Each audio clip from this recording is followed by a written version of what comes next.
अक्सर हम विषयों पर तो बात करते हैं। ये माँ सरस्वती की कृपा आप पर बहुत अच्छी है और वो कृपा और बनी रहे।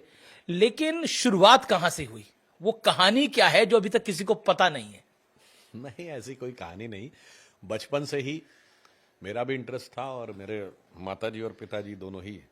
पिताजी एक कॉलेज में लेक्चरर थे हिस्ट्री के, माताजी भी एक कॉलेज में हिंदी की लेक्चरर थी, बाद में प्रिंसिपल होकर रिटायर हुई। तो एक बचपन से पढ़ाई लिखाई का एक इंटेलेक्चुअल वातावरण था जी। तो मैंने पहले भी कहा कि हमारे घर पे अक्सर बड़े उच्च कोटि के साहित्यकारों का आना जाना था और उन्हें मुझे सुनने का अवसर मिला, जैसे भगवती चरण वर्मा, वियोगी हरि, अमृतलाल नागर, इवन महादेवी वर्मा जी के साथ मैं बहुत बच्चा था, उनके साथ फोटो भी है। तो अक्सर उनके साथ सुनना। और हमारे पिताजी उत्तर प्रदेश हिंदी संस्थान में एक लेक्चर सीरीज कराते थे हर महीने के फर्स्ट रविवार को। उसमें बड़े बड़े विद्वान लोग आते थे। ये तब की बात करूं जब मैं बहुत छोटा, चौथी, पांचवीं, छठी, सातवीं, आठवीं, उस समय में। तो बहुत सी चीजें सुनते सुनते सुनते सुनते धीरे धीरे वो प्रवृत्ति बढ़ती चली गई और फिर वो आगे जाकर वो यहां तक पहुंच गई। चलिए विषय की हम बात करते हैं। इस देश में बहुत बात होती है अध्यात्म की, बहुत बात होती है धर्म की।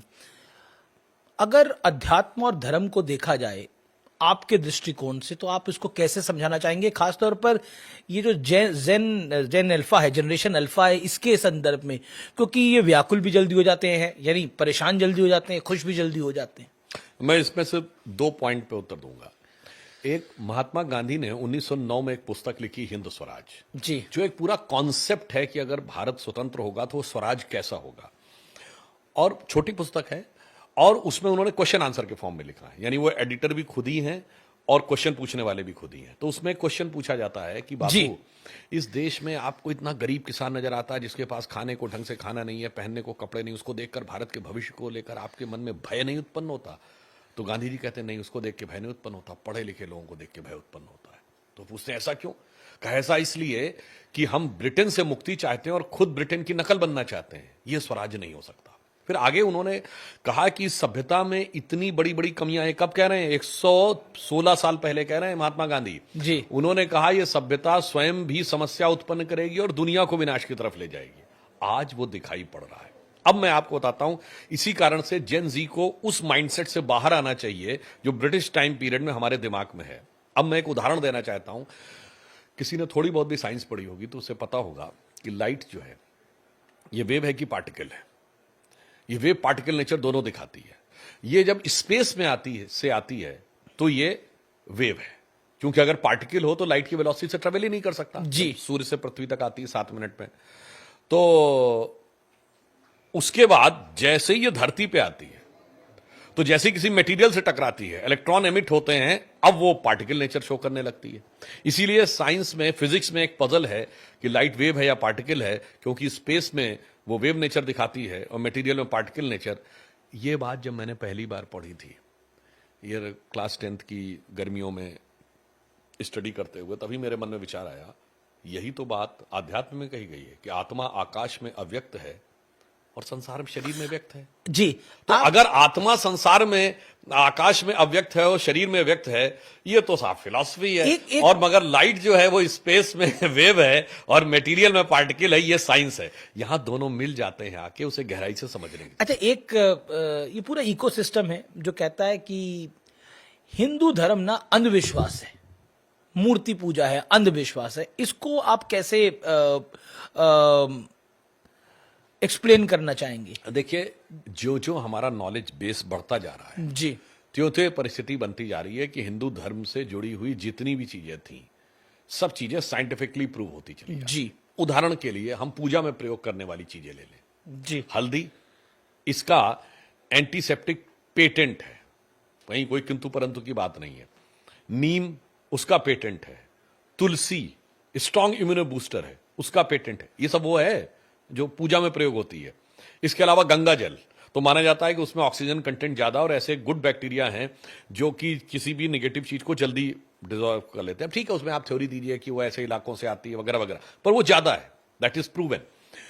पीपल का पेड़ और बरगद का पेड़, कौन ऑक्सीजन ज्यादा लेता है और कौन वो लेता है, उसमें भी आप देखिए तो काउंटर पॉइंट रहता है, पर्वत तो हर जगह है, यही तो मैं नदी कहना तो हर चाहता जगह हूं। है। इवन जो ये कहना चाहते हैं, रुड़की में 1/4 स्ट्रीम चली जाती है नहर के रूप में और 3/4 आ जाती है गंगा जी के रूप में। वो नहर वाली कुछ किलोमीटर जाके दूर में लीजिए तो शायद उसके पानी में तो कीड़े पड़ते हैं, पर मेन स्ट्रीम गंगा में नहीं पड़ते हैं। तो ये कई बार चीजें साइंटिफिकली जो जो उभर के सामने आ रही हैं, तो हो तो उल्टा रहा है। और मैं विनम्रता से यह पूछना चाहता हूं, किसी भी धर्म के प्रति कोई अवमानना नहीं करते हो, किसी का नाम भी नहीं ले रहा हूं, जो लोग हमसे सवाल करते हैं, अभी कुंभ मेला हुआ, ये जुपिटर की साइकिल पे होता है 12-12 साल के बाद, तो हमारा तो एकदम एक्यूरेट वो 12 साल की जुपिटर की साइकिल है, जो अभी वेस्ट को 200-300 साल पहले पता चली। मगर कोई उनसे नहीं पूछता कि भाई ये बताओ, अगर कहीं पर यह मान्यता है कि धरती स्थिर है, सूर्य चारों ओर घूमता है, या धरती चपटी है, वो वैज्ञानिक है या अवैज्ञानिक है?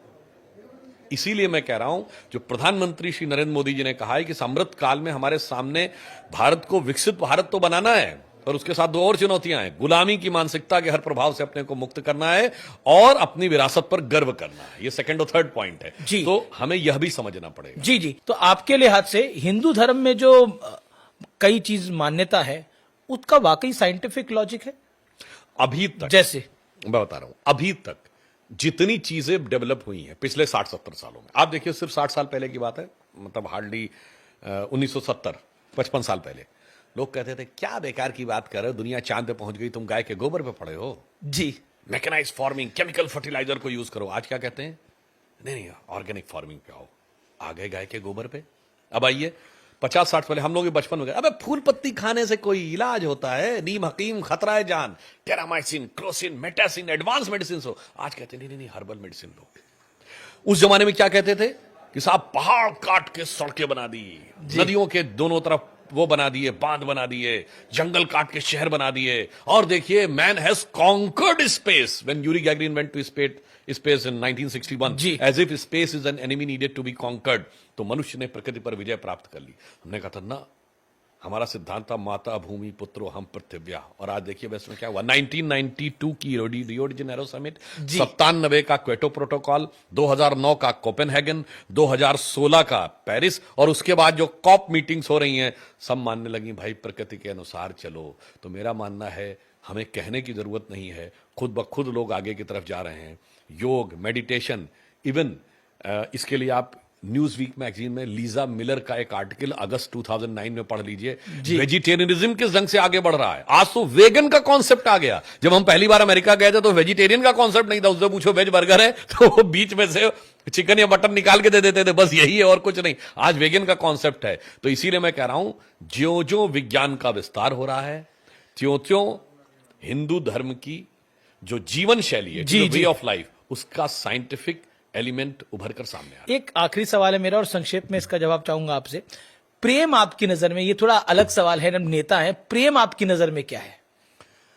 कि आजकल ब्रेकअप होते हैं, डाइवोर्स होते हैं, मतलब हालांकि आपकी मौसम का वो सवाल नहीं है, आपकी तबीयत का वो सवाल नहीं है, लेकिन फिर भी देखिए आजकल बच्चों को बहुत प्रेम के नाम के ऊपर कंफ्यूज करने का प्रयास किया जाता है। प्रेम वो चीज नहीं है जिसको कहा जाता है, it is just a physical attraction. इसीलिए उस अट्रैक्शन में आगे जाकर पॉसिबिलिटी रहती है रिपल्शन की, फिर फ्रस्ट्रेशन की, और उसके बाद डिस्ट्रक्शन की, जो आपको दिखाई पड़ता है। प्रेम में प्राप्ति की गुंजाइश नहीं होती है, प्राप्ति का भाव नहीं रहता। जैसे रहीमदास का एक दोहा है, रहीमन प्रीत सराहिए मिले होत रंग दून, जो जर्दी हरदी तजे तजे सफेदी चून। मतलब हल्दी जी और चूना दोनों को मिला दीजिए, उसका पानी को, तो चूने का रंग सफेद है, हल्दी का रंग येलो है, पर दोनों मिलकर रेड हो जाते हैं। दोनों अपना अपना अस्तित्व समाहित कर देते हैं और एक नया अस्तित्व आ जाता है। जब यह भाव हो तो यह प्रेम होता है। यह नहीं होता है कि फिजिकल अट्रैक्शन हुआ, उसके बाद में जरूरत पड़ी तो बोटी बोटी काट के सूटकेस में, फ्रिज में, वगैरह वगैरह में बंद कर दिया गया। इसलिए मैं बच्चों से कहना चाहूंगा कि इस मामले में बहुत क्लियर रहिए, बहुत फंडामेंटल। प्रेम में ब्रेकअप नहीं होता। मैंने बहुत साफ कहा है, प्रेम में ब्रेकअप नहीं होता। प्रेम में सांसें ब्रेक हो जाती हैं, पर ब्रेकअप नहीं हो सकता जी। और जो ब्रेकअप हो जाए वो प्रेम नहीं हो सकता। जो मैंने एक बार कहा था, वसीम बरेलवी साहब का शेर है, जो मुझे लगता है आज के जमाने के सबसे बड़े अजीम शायर हैं आज के इस दौर के।